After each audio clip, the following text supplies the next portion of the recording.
नमस्कार, जनप्रवाद सुपरफास्ट में आपका स्वागत है। मैं हूं हेमेंद्र सिंह। नजर डालते हैं आज की सुर्खियों पर। इजराइल की सेना ने अब तक हमास के 60 कमांडरों को किया ढेर। गाजा चीफ को किया अलग थलग। हमले में 130 सुरंगें तबाह। इजराइल के पीएम नेतन्याहू ने फिर किया युद्ध विराम से इनकार। कहा बंधकों को छोड़े बगैर नहीं हो सकता कोई फैसला। आज भी गंभीर श्रेणी में दिल्ली एनसीआर की वायु गुणवत्ता की स्थिति। आरके पुरम में 453 और पंजाबी बाग में 444 दर्ज किया गया AQI। दिल्ली एनसीआर में दिवाली तक प्रदूषण से नहीं मिलेगी राहत। अगले 3 दिन ऐसी रहेगी आबो हवा। बारिश के भी संकेत। दिल्ली में वायु गुणवत्ता सुधारने के लिए कृत्रिम बारिश पर विचार। IIT कानपुर ने तैयार की क्लाउड सीडिंग की तकनीकी। पाकिस्तान के लिए दोस्त से दुश्मन बनी तालिबान की सरकार। पीएम बोले काबुल पर कब्जे के बाद 60% बढ़े आतंकी हमले। रामलला के दरबार में आज होगी यूपी कैबिनेट की बैठक। अयोध्या से सांस्कृतिक राष्ट्रवाद के एजेंडे को धार देगी सरकार। रामनगरी अयोध्या में 3 दिवसीय दीपोत्सव आज से शुरू। 2500 से ज्यादा कलाकार दिखाएंगे लोक संस्कृति की झलक। 6 लाख बिजली चोरों पर योगी सरकार ने लिया बड़ा फैसला। जुर्माने की राशि में 65% छूट का किया ऐलान। पहाड़ों पर हिमपात से उत्तराखंड, कश्मीर और हिमाचल में बढ़ेगी सर्दी। पंजाब और हरियाणा में बारिश के आसार। धुंध से मिलेगा छुटकारा। भारत अमेरिका के विदेश और रक्षा मंत्रियों की दिल्ली में बैठक। मंत्री स्तरीय वार्ता में सुरक्षा सहयोग मजबूत करने पर होगा जोर। जम्मू कश्मीर के शोपियां में सुरक्षा बलों को मिली बड़ी कामयाबी। मुठभेड़ में TRS का एक आतंकी ढेर गोला बारूद बरामद। यूट्यूब में भी आ रहा है चैट GPT जैसे AI का सपोर्ट। वीडियो स्ट्रीमिंग के दौरान टूल आपके सवालों के देगा जवाब। ईडी की कार्रवाई के खिलाफ कांग्रेस ने चुनाव आयोग से की शिकायत। सिंघवी बोले भाजपा को हार से बचाने के लिए कर रही है कार्रवाई। 28 साल में पहली बार दुनिया में मिले 75 लाख टीबी के मरीज। WHO ने 1995 में शुरू किया था टीबी के खिलाफ अभियान।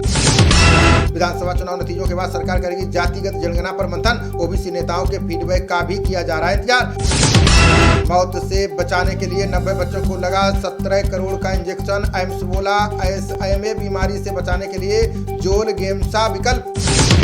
बेंगलुरु सिल धमाके में कर्नाटक सरकार की याचिका स्वीकार। सुप्रीम कोर्ट ने निष्पक्ष सुनवाई को लेकर की अहम टिप्पणी। मेडिकल कॉलेजों में खाली रहने वाली सीटों को लेकर बड़ा फैसला। काउंसलिंग प्रक्रिया में होगा बदलाव। NMC की बैठक में हुआ तय। कर्नाटक में पुलिसकर्मी ने अवैध संबंध के शक में की पत्नी की हत्या। 2 सप्ताह पहले बच्चे को दिया था जन्म। अब तक 4 गिरफ्तार। दिल्ली जयपुर हाईवे पर देर शाम एक प्राइवेट बस में लगी आग। हादसे में 2 लोगों की जलकर हुई मौत। 12 अन्य झुलसे। दिवाली के दिन दिल्ली मेट्रो की टाइमिंग में किया गया बदलाव। सुबह 6 बजे चलेगी पहली ट्रेन। रात 10 बजे आखिरी होगी रवाना। गाजियाबाद में पिंकी और टोनी गैंग के बीच वर्चस्व की लड़ाई। दोनों पक्षों में जमकर चले लाठी डंडे और गोलियां। 3 घायल। मुंबई की अदालत ने दोहरे हत्याकांड में दोषी को सुनाई मौत की सजा। बुजुर्ग महिला और 2 साल की बच्ची की जिंदा जलाकर ली थी जान। आज मध्य प्रदेश के छतरपुर के दौरे पर रहेंगे पीएम मोदी। जनसभा कर भाजपा प्रत्याशी ललिता यादव के लिए मांगेंगे वोट। TMC सांसद महुआ मोइत्रा को लोकसभा से करें निष्कासित। एथिक्स कमेटी की 500 पेजों की रिपोर्ट तैयार। आज एक्शन संभव। भाजपा सांसद निशिकांत दुबे ने महुआ मोइत्रा को लेकर किया दावा। बोले लोकपाल ने मेरी शिकायत पर की CBI जांच की सिफारिश। TMC सांसद महुआ मोइत्रा ने बीजेपी पर बोला हमला। कहा आपका पाला पहले किसी बंगाली महिला से नहीं पड़ा। गोड्डा और हजारीबाग से ISIS के 2 आतंकी गिरफ्तार। गुप्त सूचना के आधार पर झारखंड ATS को छापेमारी में मिली बड़ी कामयाबी। छत्तीसगढ़ के सन्ना और कतकालों में राहुल गांधी ने की रैली। बोले मोदी सरकार की नीतियों ने तोड़ दी अर्थव्यवस्था की रीढ़। सिरोही जिले से गुजरात ले जाया गया 4 करोड़ 26 लाख का ड्रग्स जब्त। राजस्थान पुलिस ने नाइजीरियन महिला को भी किया गिरफ्तार।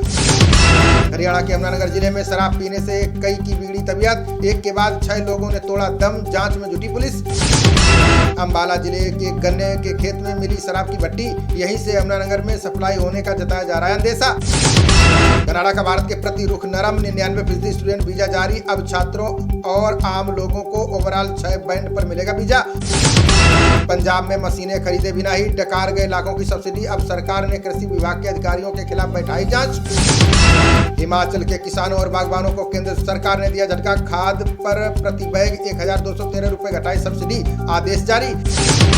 हिमाचल में 2500 करोड़ के क्रिप्टो करेंसी घोटाले में हुआ खुलासा। समाज सेवा और गौ सेवा की आड़ में आरोपी कर रहे थे काला कारोबार। उत्तराखंड राज्य आंदोलनकारियों को आरक्षण मिलने का रास्ता साफ। प्रवर समिति आज विधानसभा अध्यक्ष को सौंपेगी बिल का ड्राफ्ट। उत्तराखंड राज्य स्थापना दिवस पर राष्ट्रपति मुर्मू रहेंगी मुख्य अतिथि।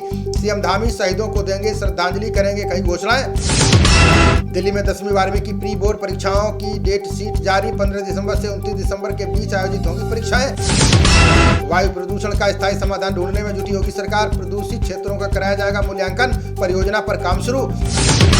दिल्ली एनसीआर से ज्यादा खतरनाक हो रही मुंबई की हवा। सीधे खून में जा सकते हैं धूल के मिले कण। तटीय इलाके खतरनाक। ग्रेटर नोएडा पुलिस ने युवक की हत्या का किया खुलासा। मृतक के भाई समेत 4 लोगों को किया गिरफ्तार। शरद पवार और उद्धव ठाकरे ने विपक्षी रणनीति पर किया मंथन। कहा गठबंधन में मतभेद नहीं, मराठा आरक्षण पर भी हुई बात। अभिषेक बनर्जी को समन जारी करने पर भड़की टीएमसी। भाजपा पर लगाया ईडी और सीबीआई के दुरुपयोग का आरोप। दुनिया में 2030 तक 110% अधिक होगा जीवाश्म ईंधन का उत्पादन। यूएन ने दी चेतावनी। पेरिस समझौते का पालन करें दुनिया के देश। दिसंबर के दूसरे सप्ताह से शुरू हो सकता है संसद का शीतकालीन सत्र। 3 सब महत्वपूर्ण विधेयकों को पारित करा सकती है सरकार। वनडे विश्व कप से बाहर होने वाली चौथी टीम बनी नीदरलैंड। एक तरफा मुकाबले में इंग्लैंड ने 160 रनों से दी करारी मात।